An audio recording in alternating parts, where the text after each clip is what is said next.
Hey, welcome back to the Real Estate Excellence Podcast. Today's guest is a force in Northeast Florida real estate and one of the most inspiring agents you'll meet. After years of raising her boys and supporting her husband through multiple moves, she found her forever home in Amelia Island. And it didn't take long for her to turn her passion for the community into a powerful real estate career. In just under 4 years, she's gone from a rookie to rock star, starting in mid-2021, quickly earning Century 21's Rookie of the Year with a $7 million in production. She followed that with a $14 million in 22, $23 million in 23, and in 24, she absolutely exploded with $34 million in sales, earning Century 21's highest corporate honor, the Grand Centurion and President's Award. And how does she do it? Not with the fancy website or paid leads, but with hustle, dry erase board, and 20 yellow legal pads. She's a proud mom, community expert, and someone who believes there's no better place to live than Amelia Island. She's building a business on relationships, results, and relentless consistency. Let's welcome Tammy Tingle to the show. Thank you. That's pretty good. That is pretty good. I like it. I need to steal that. Yeah. I was on your LinkedIn. I would have it go and take that, and because you kind of just have some basic things on LinkedIn. I do, yeah. I should use that more. I just, I think it's one of the. I was telling Britt over at Landmark, because obviously she does a lot of training over there. Right. I said the agents really need a LinkedIn training. It's a resume that anyone who doesn't know them can go and look and say, oh, she went to Georgia Southern, right? That's where I got that. And you could tell by their jobs or where they may have lived before, and people resonate with that, and obviously having a bio on there. And we know with AI. Right. We were talking about a pre-show. People are searching it. So have AI create your bio. Right. Give it the information, have it create your bio. Yeah. But welcome. I'm glad you made the trip down. Thank you. I'm really excited because you have you're snowballing at a very rapid pace. Right. And I'm sure it's probably changed your lifestyle. It has. Yeah. It has. Tell me a little bit what real estate has done for you and your family. It has allowed a lot of freedom, I guess I should say. Freedom as in, enjoy, yes, I get up every morning, try and get to the gym. I have my 8 a.m. to 11 a.m. hours at the office. I've recently started doing that after doing just listening with Greg Harrelson. He's a guru in Century 21. Mm-hmm. He's a coach. So 8 to 11 a.m. in the office. That is my time. Emails, leads, anything that I can do, that's my office time. After that, I just kind of do, inspections, showings. Whatever comes up on the schedule. Whatever comes up on the schedule, that is, but 8 to 11 is my time in the office. Well, since we're talking, one of the questions I have, we'll jump to it because it sounds like you have a routine. And for you, coming into the office is that way to get I assume your mindset that, hey, I'm going to work. Right. I mean, it's a job. I mean, real estate is a job. You can't stick a sign in the yard and expect a house to sell itself. There's a lot of work. There's a lot of hustle behind that. And a lot of people don't see that. Yeah. Even sellers don't see that. Yeah. Yeah. Well, you've been here. You've been through this transition with this buyer-broker agreement. Uh-huh. I've talked to many agents, think they actually are making more money today because they actually are having to spend some time to sit down and explain some of these things we're talking about. Right. And, a lot of people were worried with the buyer-broker agreement that they would lose clients. I mean, I love it. I absolutely love it that they're committed to me. I'm committed to them. I think it's a great thing. Yeah. It is a absolutely wonderful thing. And I have not had a single person decline signing that. So were you doing any sort of buyer broker agreement before the summer? Nothing. Or last summer? Yeah, nothing. Yeah. So you trained yourself, and I'm sure obviously you guys are doing things in the office to role play. Right. I think it's you're being coached. We read all these books on sales and stuff, and if we could implement all these things that all these great salespeople have done, but we don't. We pick and choose what we want to do, and then obviously one of the key things is consistency. Right. Well, you have to be consistent with buyer broker agreement. You have to do it. Yeah. Right. So. Right. to sit down and actually have that discussion of the services and the value you're going to bring. Right. Yeah. So I will have them come in to my office. We sit in the conference room, go over it. They go over my buyer's package, demonstrating what I'm going to offer them, my value, and we go from there. Yeah. And like I literally have not had a single person say they would not sign it. Do you instinctively try to get that face to face? I mean, I imagine some customers aren't able to. Some aren't. I will do a FaceTime, but most, are going to come in the office. Yeah. And That's your game. Because I this want is them business. to, this is my job. Yeah. I mean, it is a job. It's not a hobby. It is.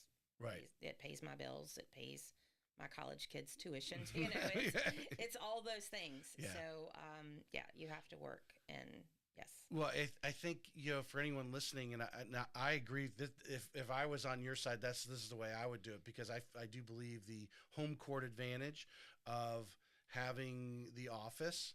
And if you have a nice office, Right. To bring people in, that this is business. Right. Sometimes I think the meet in the coffee shop is okay, but it almost is a little too relaxed. Yeah, that hey, I'm just trying to let's just meet at the coffee shop. It's easy, Right. it's convenient. Versus no, we're going to go to the office. Right. This is business, and we're going to get serious about you Right. buying a home. Right. Yeah, That's exactly right. Yeah. The conference room is we have a great conference room at my office. Sit there, I can actually go through, show them slides of, the properties that we're going to look at, give them details of the communities. I mean, great spot. I like the slides. Yeah. Of the homes. Yeah. Because they may make a judgment right there. Say, I don't want to go see it. Save yourself They a lot could, of time. and I can Yeah. easily, decline showing, and let the agent know, hey, Right. your sellers don't have to be out. They've decided not to. Yeah. So. This kind of already sets that game plan, because I mean, I'm sure you've experienced and probably gotten better as your transaction have gone along on asking the right questions and finding out what they really want, Right. what they really desire. Because a lot of people say, oh, I want this many bass, this many. But there's always something they don't mention that's actually very important. Right. And sometimes Right. it won't come out until you start actually looking at homes. Right. Yeah. So like HOA versus non-HOA, on island versus off island. You really have to understand what they're truly looking for. Yeah. Because if they're going to spend, for example, if they're going to spend most of their time on island, do they truly want to live off island if they can afford to be on island? Right. Because they'll regret it. Right. All right, we jumped ahead. So I'm going to take just a very short. Remy Graphics makes these great mugs for you, and I've got one for you. Make sure I give it to you. I didn't set it on your seat earlier. Usually I do that. I forgot to do that. But makes these mugs. Remy Graphics, RemyGraphics.com. Remy Realty, if you know. Oh, yeah, absolutely. She makes these for me. Okay. What's great is she'll make one-offs. So if you want to say welcome to Amelia Island, the Smith family, or whatever, she will make one or two of those. You don't have to order 10 of them for you, but just get it to you, and she gets them to you in a couple days. So Remy Graphics, RemyGraphics.com. So let's go back to the beginning. Let's give everyone a little bit about Tammy pre-real estate. Okay. So tell us, where'd you grow up, and then you moved a bunch of times. Where were some places that I did. I grew up in Macon, Georgia. After high school, attended Georgia Southern University in Statesboro, Georgia, and then my husband ended up in the private club sector: country clubs, yacht clubs, city clubs. We moved around from Hilton from a Head. hospitality type. Hospitality, okay. yeah. So he was COO of private clubs, yacht clubs, city clubs, country clubs. Hilton Head, Columbia, South Carolina, Charlotte, North Carolina, Wilmington, North Carolina, and Amelia Island. So absolutely found our forever home in Amelia Island. So is he's still in that? He retired in 2020. Okay, so you're the breadwinner now. I am. Yeah. The roles have reversed. So you can put the stake in the ground. Say we're not moving to another right. country club. We are not moving. We have found forever. So, Excellent. Yes.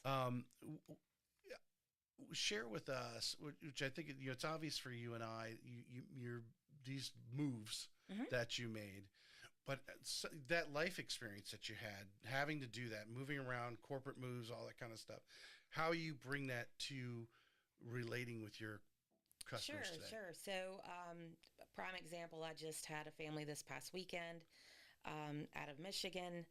They've got 4 kids. Moving their kids from one of their kids is in high school. We moved when my youngest was in high school. I do not recommend it. Mm. It was not a great transition. Move But before high school moving, and after. he was a Yeah. freshman going into his sophomore year. Had grown up all of his buddies in North Mm. Carolina. We moved to Florida. Hard transition, but now you ask him and he'll say it was the best move ever. So kind of warms my heart that he says that now. He But created new friends and right, now right, looks and back. you can Yeah. kind of guide them, especially if they have the kids in school. My experience, I can relay that, and I can relay to them now that my youngest said it was the best thing ever. Yeah. So, that's Do you find, having experience, I mean, working around the kids in the move, I would think something that just came to my head was just moving to Florida. The fortunate thing is here, we have a lot of people moving in. So he's not going right. to, he or she is not going to be the only. Not going to be the you know, only new kid, right? Right. For sure. Yeah. So, but yeah, I mean, it was a great move. Mhm. It took about a year, and when we moved here, we knew maybe 5 people, 5, Mhm. and none of them were our age. That my mother-in-law and father-in-law actually retired to Amelia in 2003. So the only people that we did know were their ages, 70s, 70-year-olds.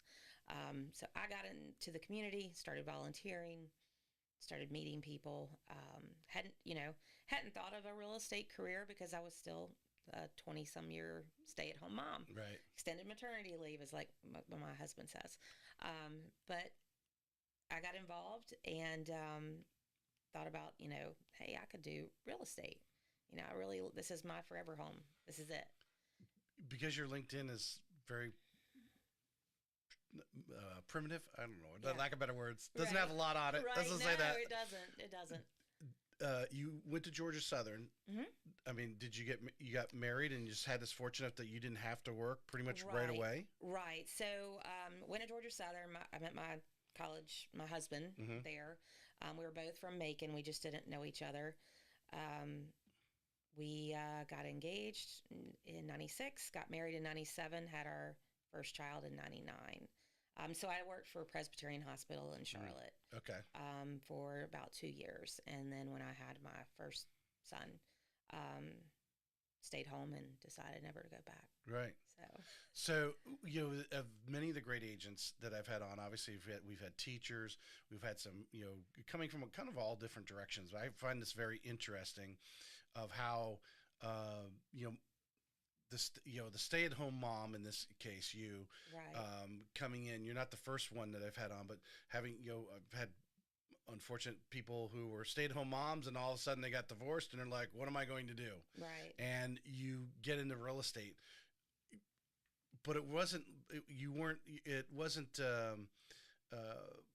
like, hey, I've got to find a career that I can make this amount of money. It was just, hey, I want to get out of the house now that the kids are older. Is that Right. kind of, yeah. It was. I mean, it was to the point that, I wanted to get out and meet people. Mm-hmm. Obviously, it's a people business. So it gave me something to do. Yeah, it's my worth, because you start looking at yourself, you're like, well, okay, now my kids are getting of age where they're going to be going off to college soon. What did I do? Right. That's kind of my mentality. Right. And so I decided, hey, let's try and get. We're going to come back to that point. I wanted to ask a question about Amelia. Your in-laws were here first. They were. Have you visited Amelia before? I had back like middle school, high school. Right. It was nothing like it is now at all. But yes, had visited before. So you had a taste of it. So when the opportunity came, right, it was to come to Amelia. Yes. Okay. Oh yes. All right. We when they bought there in 2003, we kind of like just fell in love with it. Mm-hmm. And I said, one of these days we will call Amelia Island home. Yeah. And it happened, and it's a dream. Yeah. Every day I wake up, it is a dream. It's I wouldn't say there's a lot of treasures around Florida, but it's probably one of the ones, late blooming treasures, if you're gonna say. Like, sure. You were fortunate. I remember when my parents moved, we moved to Cape Cod in the fall of '77. They had been vacationing there since the late 60s. Okay. And it was very, I can imagine it was probably like Amelia Island in 2000, Right. from a standpoint of how many, the visitors and so forth, but it's just consistently grown. And then people were like, hey, I want to live here, or I want Right. to have a second home here. And, Right. it's gone beyond that. Oh yeah. Yeah. It's people love, and they always say we may leave Amelia Island, but it doesn't leave us. Okay. And a lot of people come back and buy second home, retirement home, just because they started coming here as a kid. Okay. So All right. So if I get in the timeline, your husband's basically, he's retiring. right, You get the opportunity to come to Amelia Island. right. So you're going, hey, I want to get out. You real estate. How does real estate come on your radar? Um, it kind of just something to do. And actually, we met a couple of people that were agents, and I was like, I could do this. I could do this. Mm-hmm. And so my husband and I both in 2021 decided we'll try this together. We'll just see. And we got our license in April of 2021 and hit the ground running. Mm-hmm. So yeah. Were you always being the stay-at-home mom, the kind of the, I'm gonna say, call it the ringleader, like for the kids are going through sports or their activities, you were always PTO. I was the team manager, the team mom, right? Of all the soccer stuff.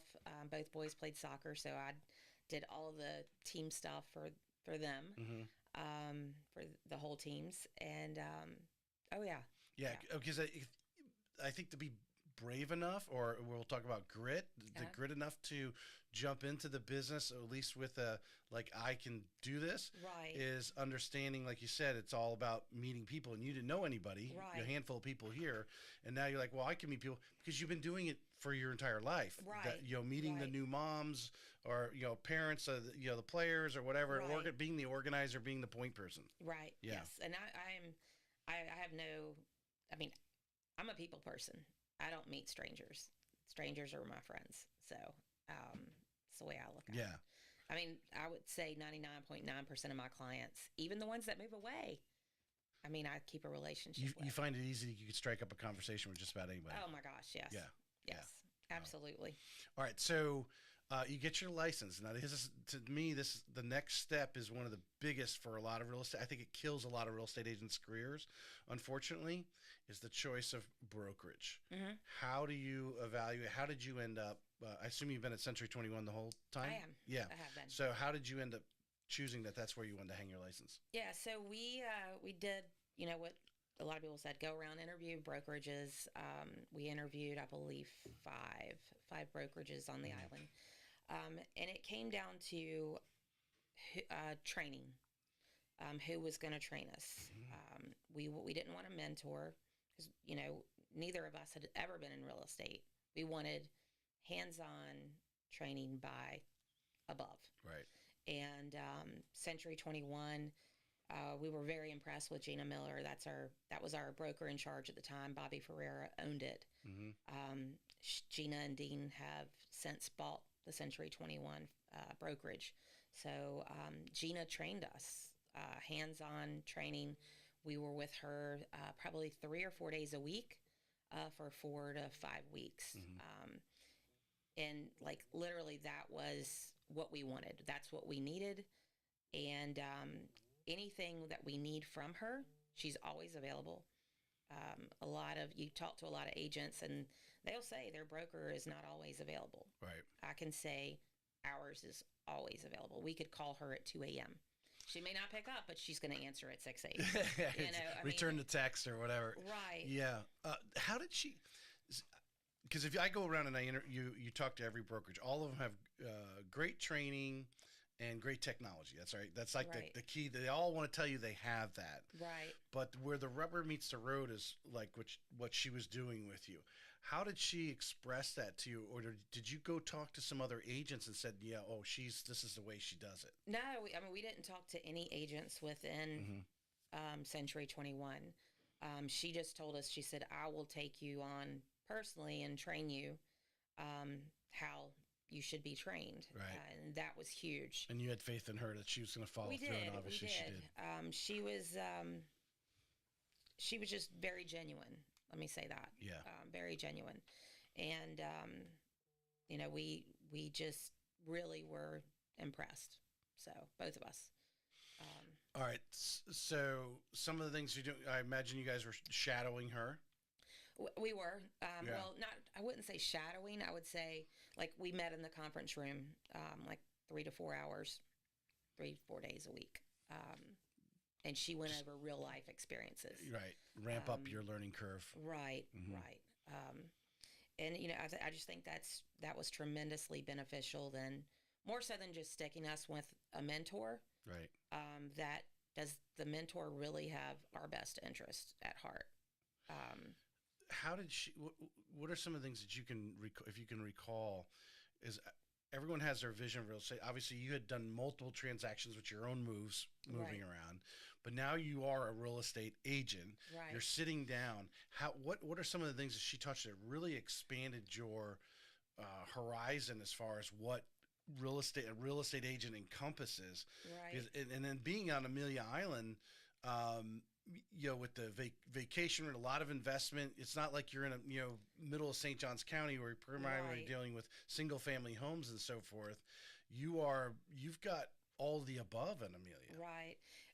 We really, I mean, we didn't really expand on it like that, from condos to homes. Hmm. It was just the ins and outs of transactions. Just your basic knowledge, but on steroids, I guess I Hmm. should say. Um, yeah, I mean, there wasn't, homes versus condos versus, whatever. It was just real estate in general that she went over, and it was just very, very good training. Right. Well, you kick off and you have your rookie of the year in, like, you said April. Really, in 8 months, you do enough to acquire that award of rookie of the Right, year. So you right, must have got off on a huge start. What are some of the things that obviously she shared with you to do? right, And then obviously, I don't know, maybe you brought in some of your own ideas to really get you off to that quick start. right. So she told us about farming our neighborhood. Hmm. We live in a condo complex, and to for me to know the ins and outs, of where I live, my neighborhood. Right. And so that's what I did. I focused on my neighborhood. Within 30 days, I had my first listing, um, of coming on as a realtor with Century 21. Right. Um, and from there, it just exploded. It honestly did. Um, Share with the listeners a little bit about, because I enjoy condos. I don't fear condos. I think a lot of lending has got a little weird with condos Right, recently. You've probably run some lenders that probably right, would have done it 2 years ago, but they're not doing it now right, because of the different things that have come down the pipeline. But as an agent, I have experiences. My wife's an agent. We have multiple units in a condo complex in St. Johns County, sure, and when you go in there and I'm going to say own it, like everything inside and out. You know the different units that are right. available Knew in the there. floor plans, everything. You're helping people find renters if that's what they're doing, Hmm. to get referrals and so forth. Explain how what the details of working that condo complex that you're talking versus the single family home. We're farming a single family home community. All right, you're farming around, yeah, yeah. But Right. a condo's a little different. It is a little different. So, we have to know, I like to know everything, floor plans, my bylaws, what the condo fee covers.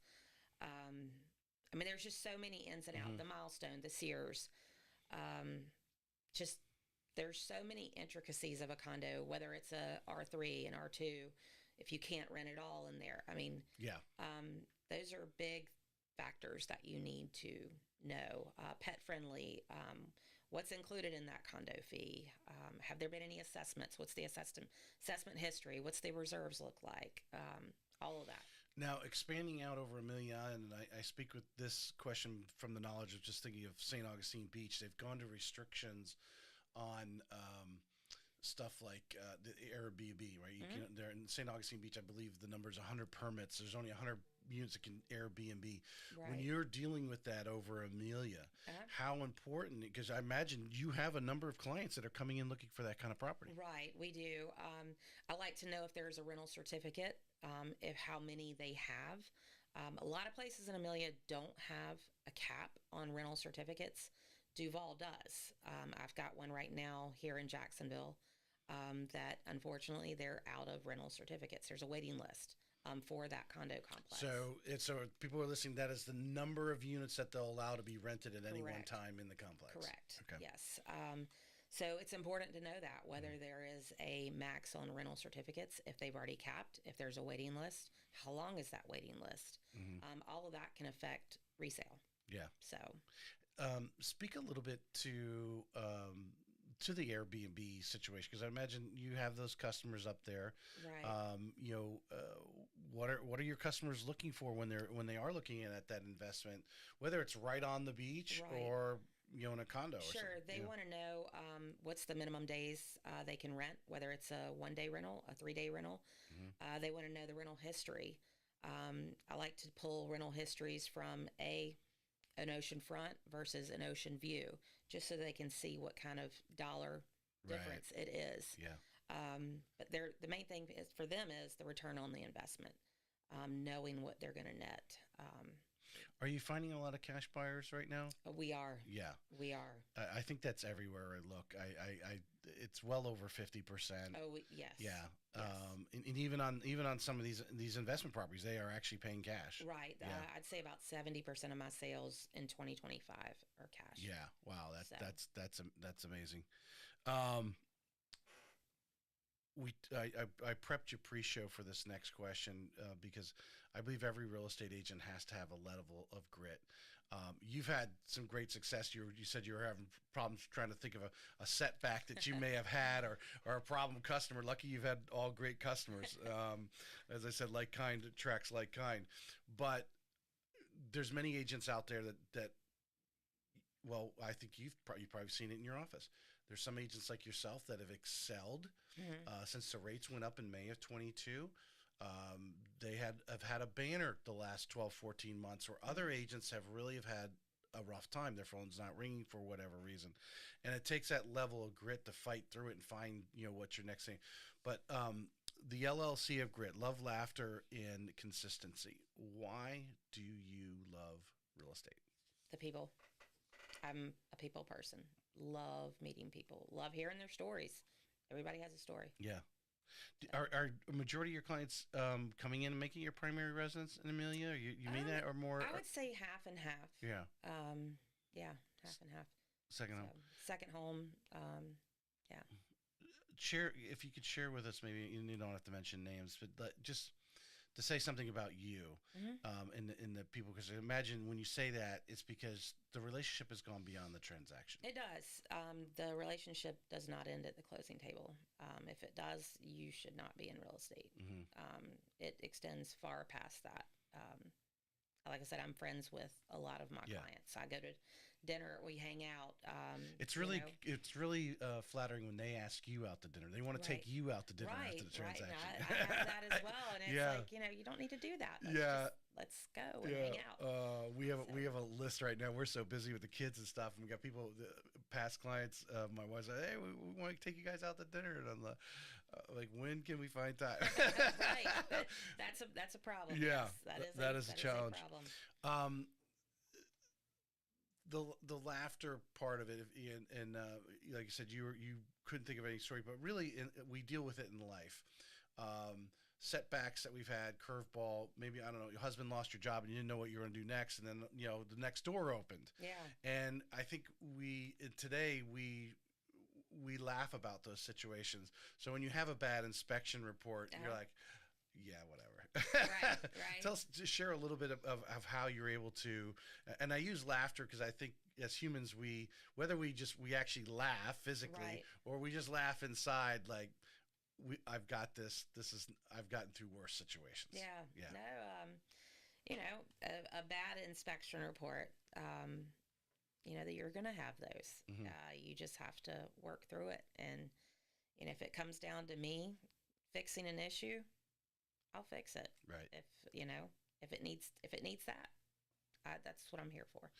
I So, found, and I believe you're there, but if you can back me on this, or maybe disagree with, maybe you disagree, but I find the top agents, the inspection report is hmm an opportunity to really showcase their skills, the yeah, show your value. negotiation, or show your hmm value. Absolutely. Can you think of a situation where, I mean, you had an inspection report, and I had a great couple on the Parham team down in Palatka, and they go through that thing, and lucky he knows a little bit about construction. He'll go in and fix it himself, Yeah. make the transaction work because they're dealing Right. with a different client, may not be able to afford that fix or whatever, Sure. but it might be a couple $100 fix or just something. Go Right. more or less, literally screwing in a light bulb sometimes, or fixing a Right. That's what we do. yeah. It honestly is, and um, I'm gonna do my damnedest to make sure that it moves forward. If So you were speaking to NEFAR, had you come down well, Nassau County's got its own board up there. I yeah, shouldn't and negate car. that. Yeah. Had you come in and speak to new agents, and just what should their mindset and attitude be when dealing with an inspection report? Positive. Don't let it drag you down. Um, if there's something that you can do to fix it, do it. You're getting paid very well, Yeah. typically, to see it through. Do you find that brings up an interesting thing? Because I think some of these agents, uh, and they're not top agents, because I've had the top agents on, and I know their attitude towards it. hmm You know, a couple $100 over here is not a big deal, knowing the long term benefit of Right. getting the transaction, or the mental mindset. The more challenging you make it, the more difficult and angst that you create between Right. Right. between the buyer and seller, right?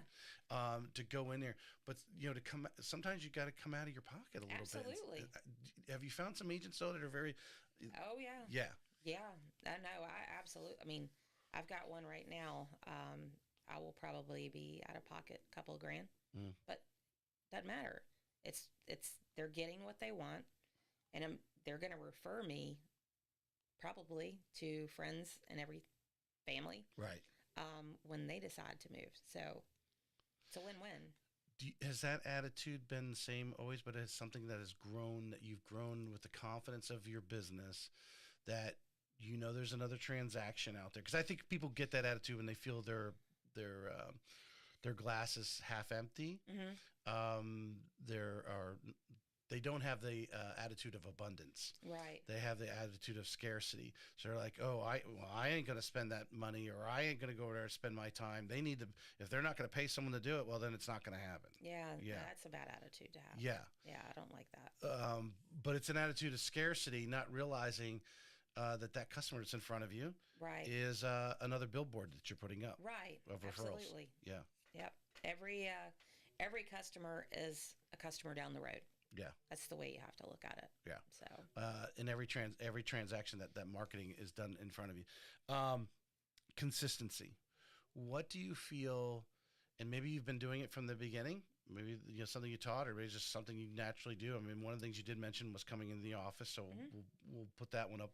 We'll think of something else, but something you feel you're doing consistently in your business that is actually bearing fruit for you. um, consistently in my business, I have a social media group.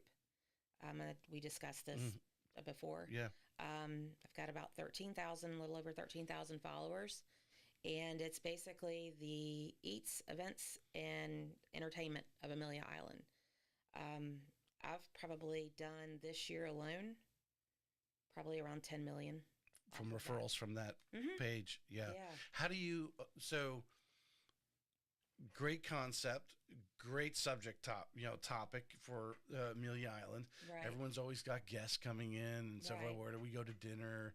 And obviously you enjoy wine, so you have a little interest in that to share. Right. How do you um, give us like, how did you get it started?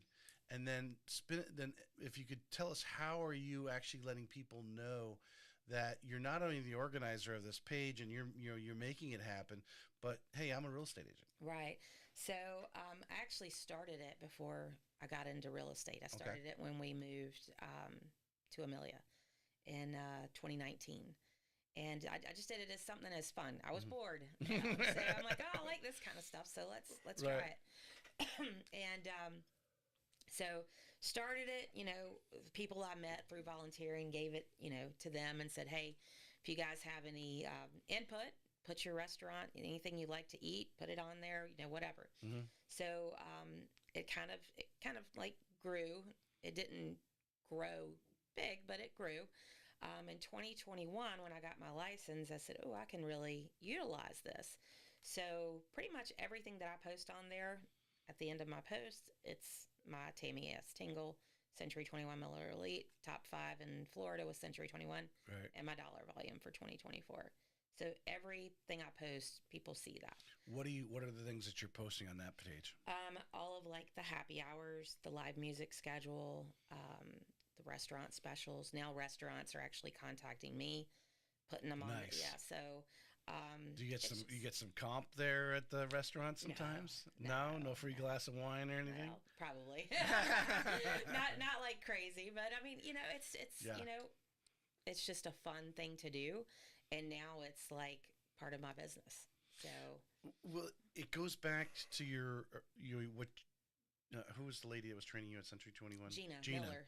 Gina was training you, hey, farm your community. Right. And now you are farming your community with this page. Right. And you've picked a subject topic that's popular with everybody, With very everyone. neutral.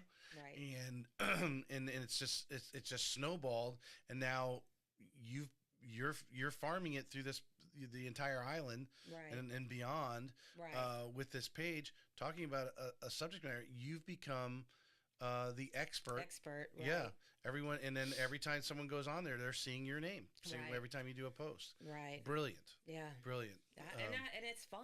I have a lot of fun with it. Do you have who is it? Josh Rogers. He has a page. I think it's like moving to St. John's or something like that. And he's actually got some other people to be regular contributors on there, so it Okay. keeps up that consistent. Yeah. There's always something new going on there. And it's not all just coming from you. Right. Tammy's post, Tammy's post, Tammy's post. Do you have other people? Oh yeah. Yeah. I mean, it's open to anybody that follows me for them to post about their experiences, Mhm. whether it's dining, whether it's music, whether it's entertainment. So yeah, it's pretty unique Yeah. page. So, Um, I imagine what people are thinking right now. What if someone posts something negative? it's quickly deleted because there's pages for that. That's Yeah. Nassau Rants, Raves, and Reviews. That's where you go to rant. My page is not for ranting. It's not Right. If you had a political, bad it's not- experience, just don't say Yeah, nothing. yeah, Is that your well, kind of? No, just don't sit there and dog a restaurant Right. if you didn't go to management and address it while you were there. Yeah. No. 'Cause- I agree with that. It was my wife has a restaurant. She went, I don't know, prom night or something in St. Augustine, and she doesn't like to go there. I'm like, honey, that was like 30 years ago. I mean, the management has changed. Yeah. The owner's probably changed. Right. And right. the chef is not there anymore. Right. So yeah, no, yeah. it's a fun page, and people like it because it's a fun Yeah. page. So. No,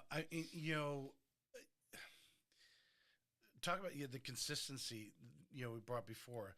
That's consistency. Yeah, consistently posting, and also on that page, it's only in one of the rules. I have rules that you have to abide by on the page, and it's only my real estate that can be posted.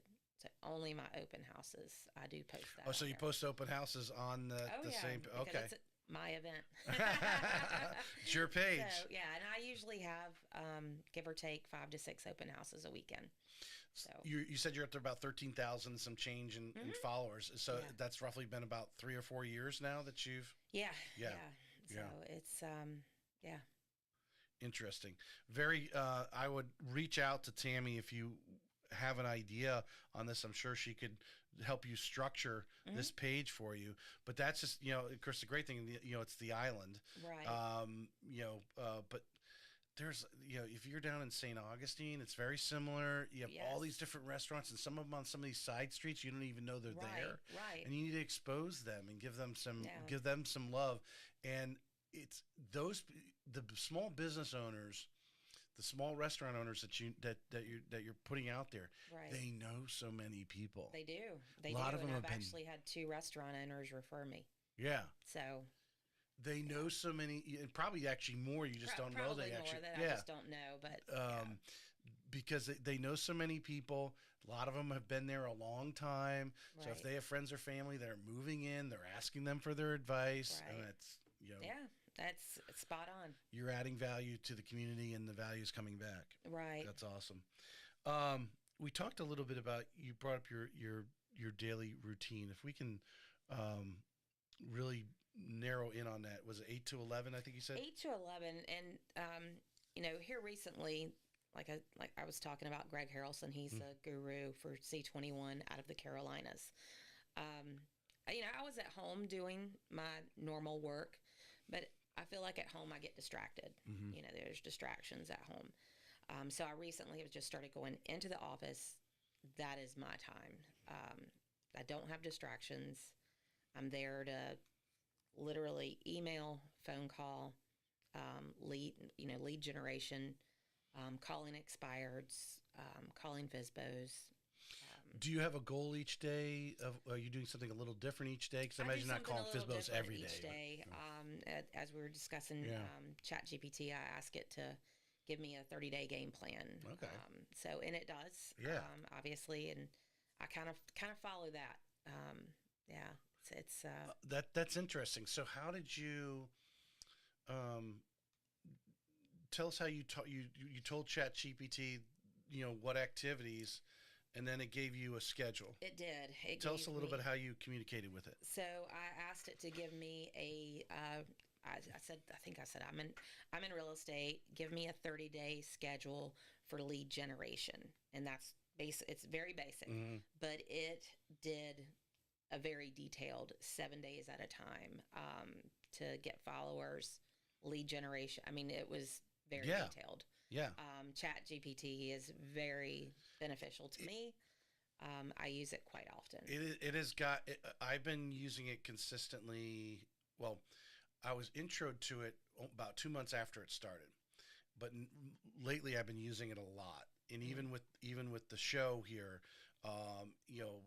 how it, because I've had all these top agents, I've had all this content of the Right. best agents in Northeast Florida, and how it can become real estate excellence can become a search that, and that when you go on a chat gpt and it knows, if you go on I went on chat, you go to chat gpt, what's the top retail residential real estate podcast, Right. I come up, right? It Right. knows this stuff.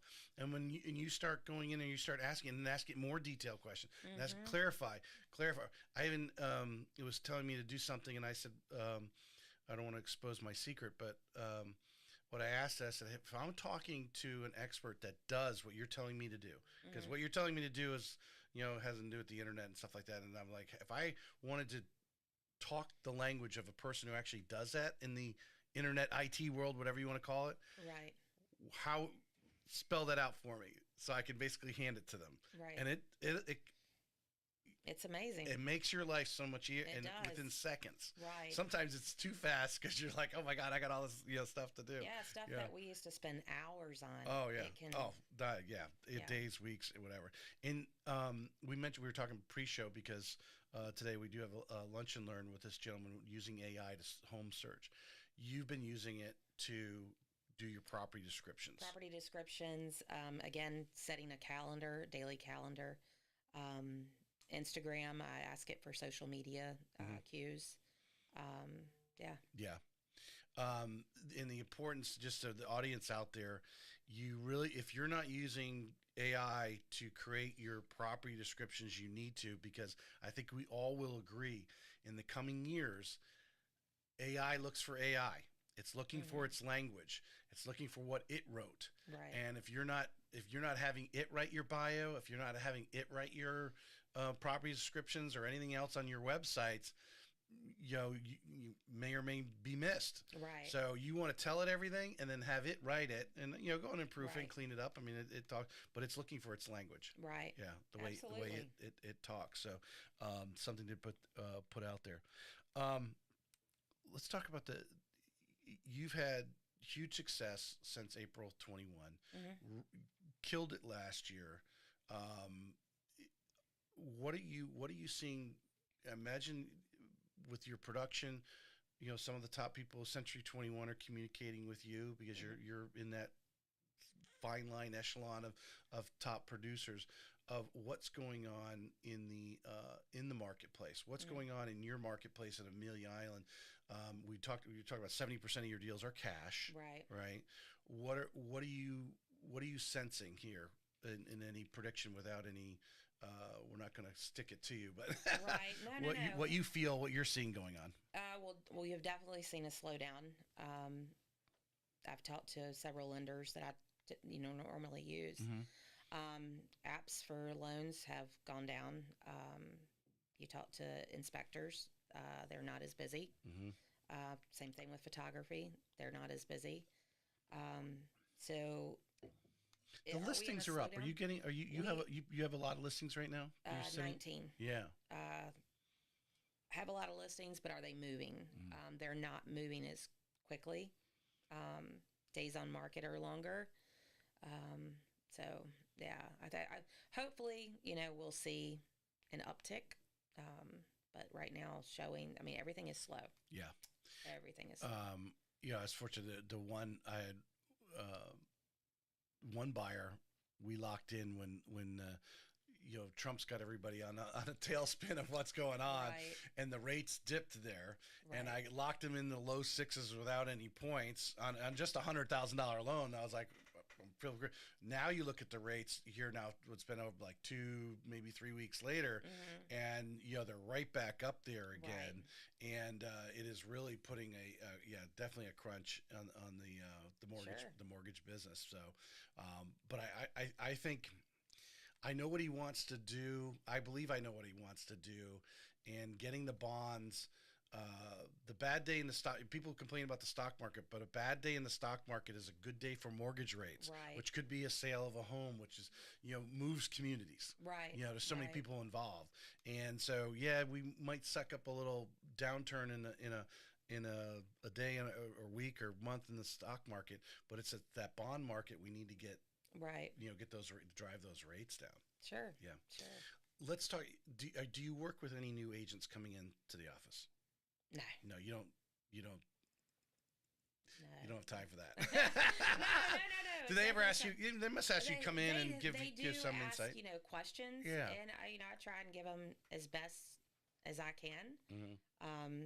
I did a training through my office regarding open houses because I've been doing open houses since 21, and I do them religiously.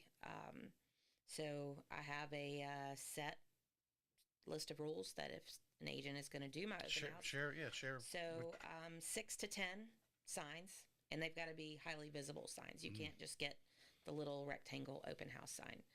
6 to 10 open house signs. I want the street address and the times on those signs. I want you to meet me at the property. Okay. Well, so you're actually making up signs specific to that. Oh yeah, It's not just specific. their everyday sign that they Mm-hmm. just use on every open No, house. and You want a number of those signs to have address on there. right address and day and time. Um, and it usually 6 to 10. I prefer the higher mark Mm-hmm. because exposure visibility is key. Yeah. Um, I want them to meet me at the property a couple days before, so I can go over everything that I know about the property, so that they're This well is if versed you're on it. actually not doing it If yourself. I'm not doing it myself, if Yeah. they're hosting one Right. for me, um, I make them up a little cheat sheet, so that they have a little cheat sheet of everything, when it was built, zoning, flood zone, taxes, all of that is there for them. Um, yeah, but main thing is exposure. I like let's the signs with the address on it. I Mhm. never see that. Yeah, so I take what I do and I tell them I have poster board. and I cut strips of poster. Each poster board is usually 6 to 8 sheets. Mm-hmm. So I write it on there, and I have the ugliest open house signs. They stand out. They're yellow and black. So on that poster board, it has the day and time and the actual address, because sometimes people get lost. Yeah. If you're in a big community, say on Amelia Walk, that has 700, I believe, homes. If you don't have, get them there, they could just end up at somebody else's open house. I want them at mine. Right. So they could at least take a picture of the sign. They've got the street address, time. So, and signs go out 24 hours before the open house. All right. So you have these. It's a generic sign, but has a place where you can write in. Right. Open house, 12 to 2. Yes. 123 Smith Street, whatever. Yeah. So it's my sign. It's a custom sign. Mm-hmm. It's yellow, black, has my name, has my brokerage, my telephone number, and then the poster board is across the bottom with the time and address. So like an attachment. It is. It's like my open house signs. It's an ordeal. It's a process. So it's kind of like a little shop. But again, your customer that's in front of you, in this case, your seller, that is your poster. I mean, that is your billboard. Right. And the average person, you may not think of much about it, but the seller of that house, they're going to look at it and say, wow, her sign is different. It's actually got my address on there and the time they're doing it. Right. There's no one else doing that. Right. I have not seen anyone else doing Right. it. Yeah. Where did you pick that one up? Well, I had somebody come through and they're like, yeah, we couldn't really find it. And this is when I first started. And I was like, that's not good, So then ended up at a Century 21 conference, and Greg Harrelson, again, said, if you're not having 6 to 10 open house signs, what are you doing? So therefore, my 6 to 10 I want signs. I want you to take a picture of one of those signs this weekend. Yeah, in there. absolutely. I want to see it. I'll post it on my Instagram, because that really is. You're 100% right. If you're way back in the subdivision, and you need 3 or 4, because they're making 3 or 4 turns, and you need a sign at every sort of turn, you need an address, because they'll quickly just put it in their GPS and go in their phone and take them right there. Right. They don't have to look for the next sign or whatever it is. Right. Yeah. Yeah. That's brilliant. From the standpoint of make sure that if someone sees that sign at the very front entrance, that they're going to get to the back. And I think too, the collateral benefit is the seller is going to see that and say, wow, they're different. They're making sure my, someone's coming by my house today. Yeah. Especially if they've got to leave and go do something for 2 or 3 hours while you're there. Right. Yeah. No, that's brilliant. Yeah. All right. So let's dig into your open house special. So we have the special sign. You're giving specific instructions. You're meeting with the agent who might be sitting that's hosted to have a little, here are the highlights of the residence. Right. Cheat sheet. Actually, take the cheat sheet, put it in a frame, so it's there. They can see it easily visible, and the person walking in can actually see it. Oh, okay. So they know the updates that have been done. They know the taxes. They know the flood zone. They know the rentability. Any fees, any of those little things, because those are all questions that come up. So CDD fee, HOA monthly fee, all of that is listed. From a lending standpoint, I get questions all the time. Hey, can you work up a payment for this? Anyone can go on their phone and put, I'm borrowing $300,000 and the interest rate's approximately this. What's my principal and interest payment? But I think they're not really asking that question. Right. They want me to obviously estimate what an insurance would run. Sure. And then any other fees and so forth. That's really what they're looking for. But I need that information from the agent to give me that. Right. When really having this cheat sheet and have it printing out, keep it simple, stupid. They can look right at it. Right. And calculate approximately what a payment's looking like. Right. Now, as a lender, I love talking to you guys, but I think from a professional standpoint, it makes you look like you're on top of your game. Right. Yeah. Right. But in putting that stuff in I think the other part of it builds confidence in the buyer. I'm sure you agree with this, is transparency. Right. Sure. Yeah. Absolutely. Yeah. Absolutely. Letting them know what else might go on. All right. So we have the cheat sheet.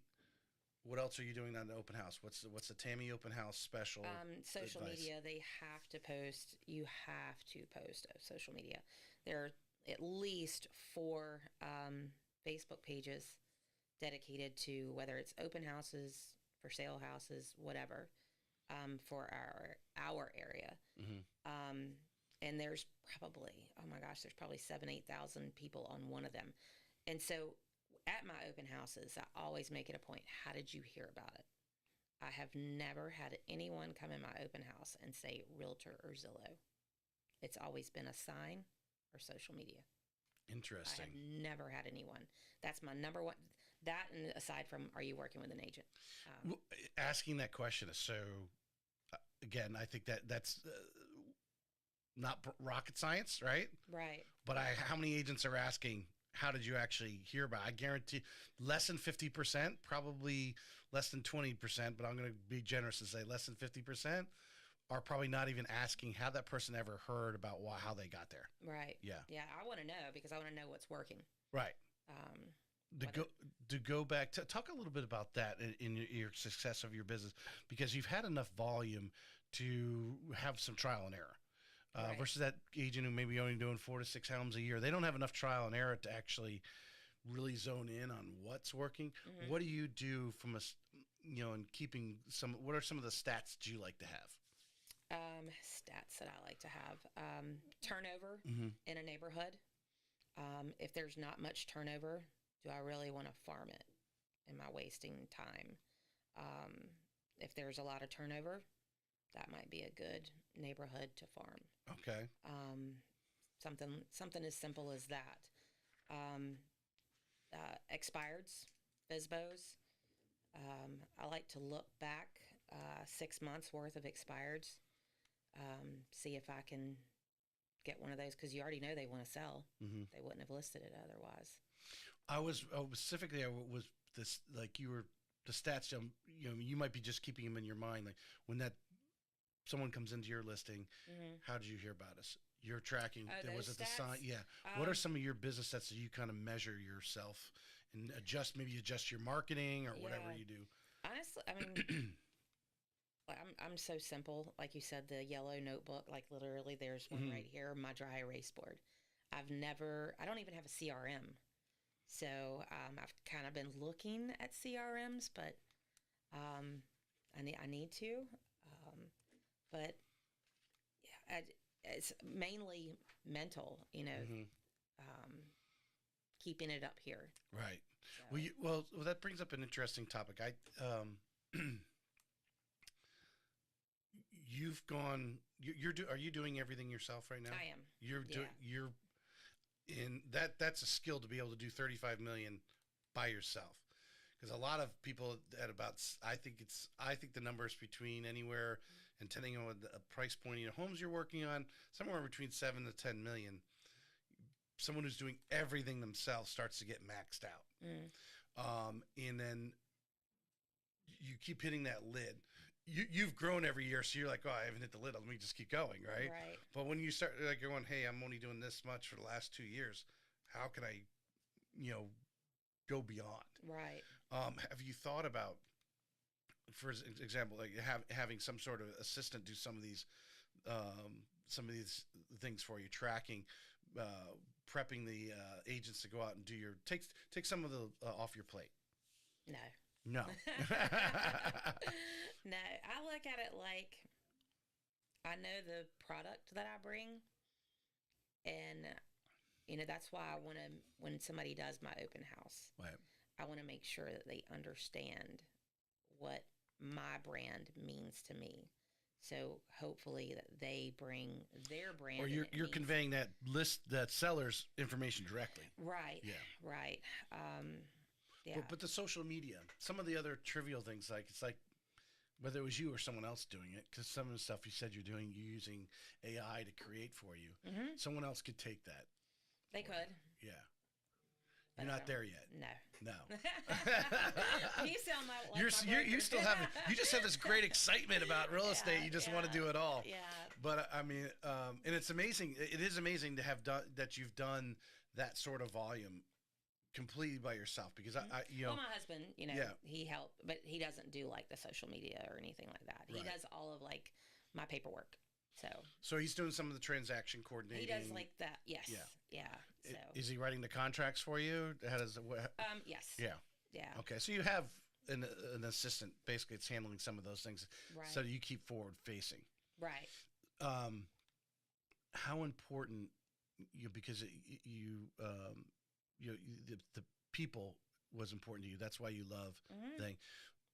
So if we're talking to someone who's hitting this lid that I've been talking about and doesn't have anyone doing some of those little things that give you, in this case, your husband is giving you that extra time to spend Mm-hmm. with your people. Right. How that, I mean, have you realized it's how that, when you look at other agents saying, well, I'm getting this extra hours to spend with my customers, whether it's out doing showings or just having lunch, whatever it is, Mm-hmm. how that's actually changed your business? Have you actually looked at that?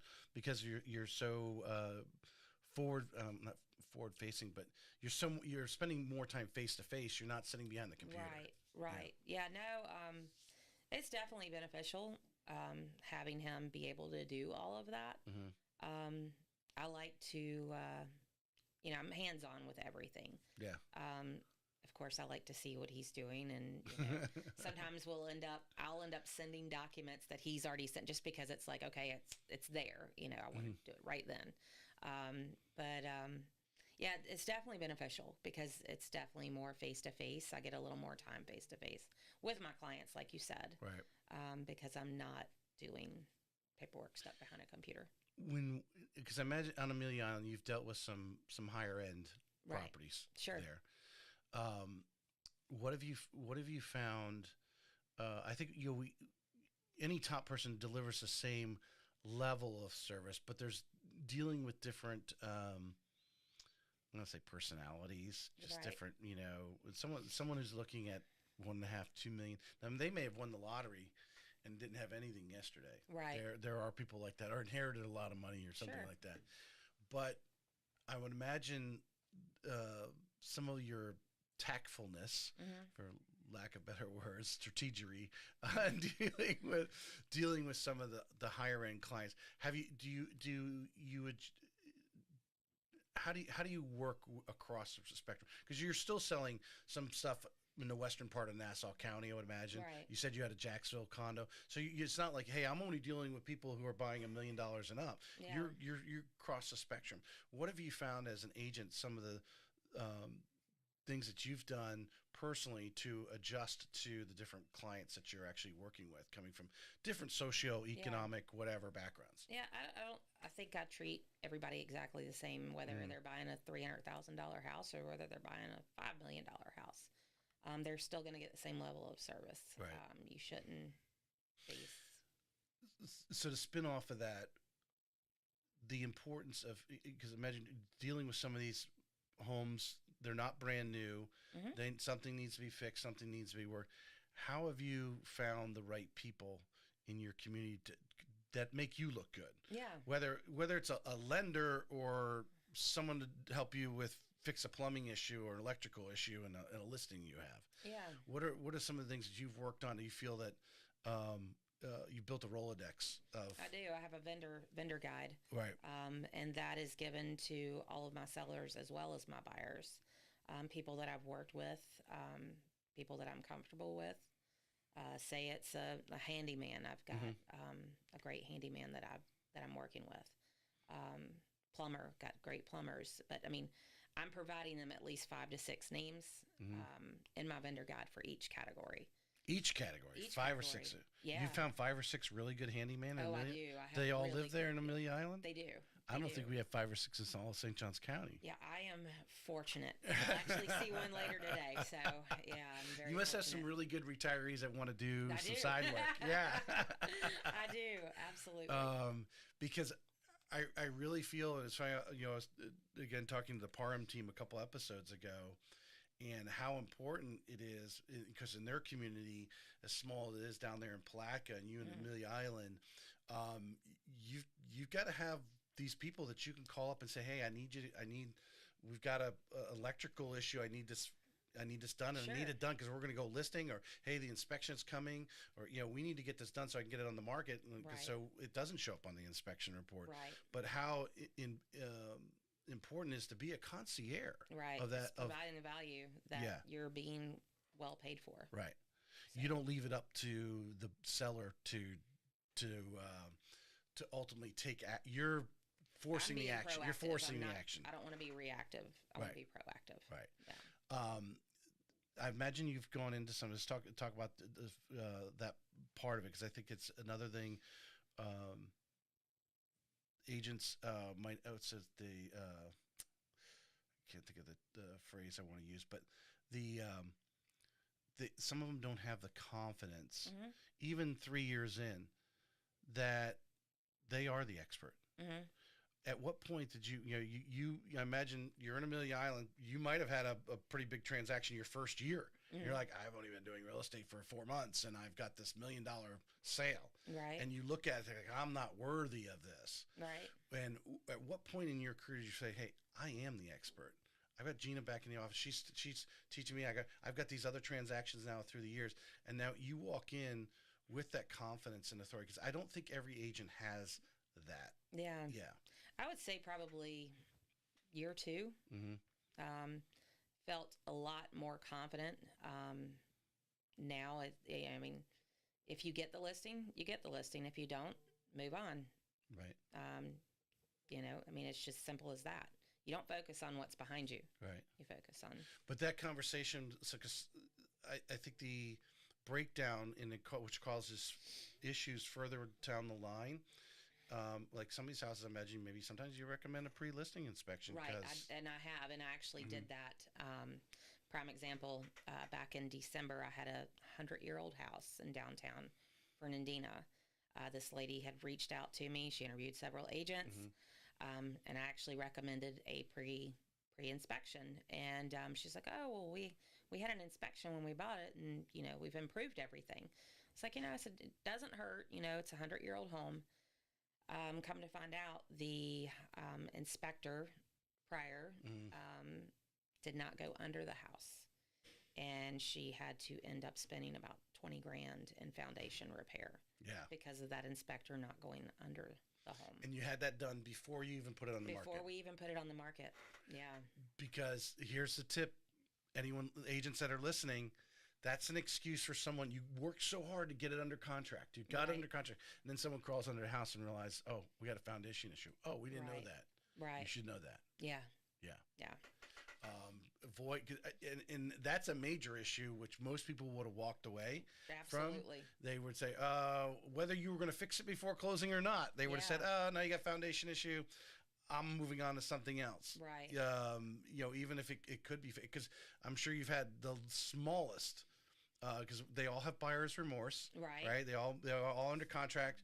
They go have the inspection, and there's this one little thing that's a few $100s. They're like, no, we don't want to buy it. Yeah. Yeah. I'm a big proponent of pre-listing inspections, especially for some of these really expensive homes, because you don't have that many buyers to sell them to. You don't. Your pool is very small. Yeah.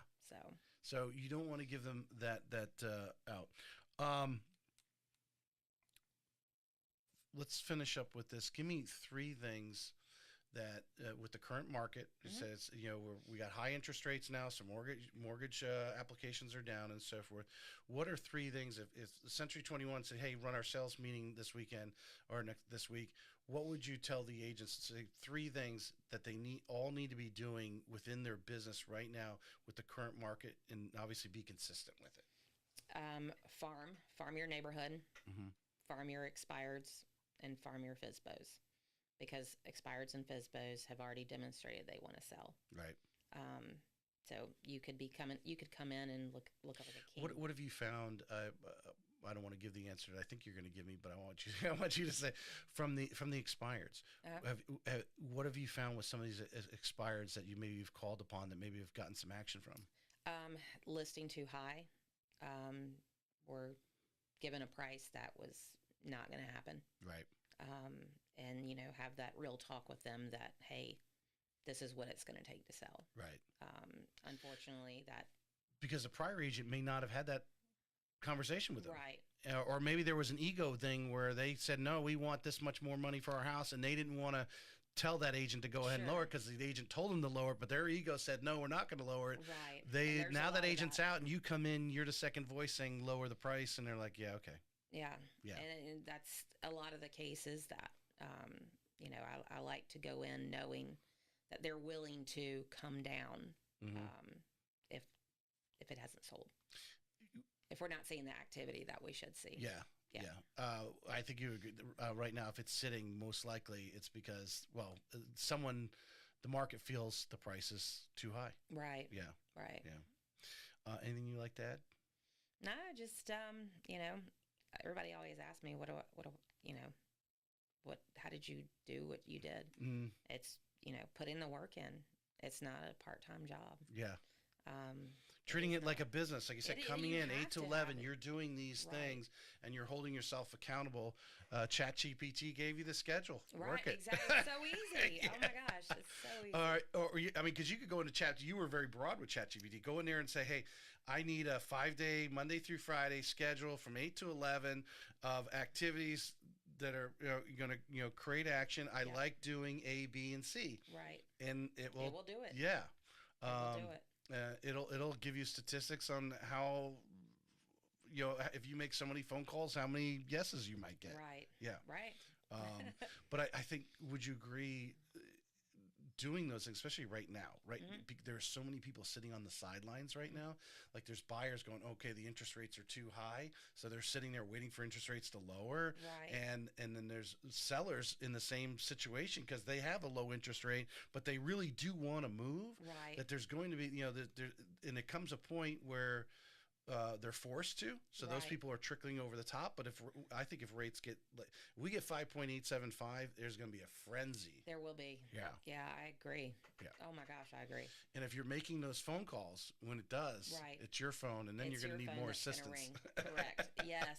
Yes. Running out, more people sitting on your listings. But Tammy, I appreciate you coming on. I Thank you for appreciate you having me. making the trip down today. Reach out to Tammy, or her contact information will be in the show notes and so forth.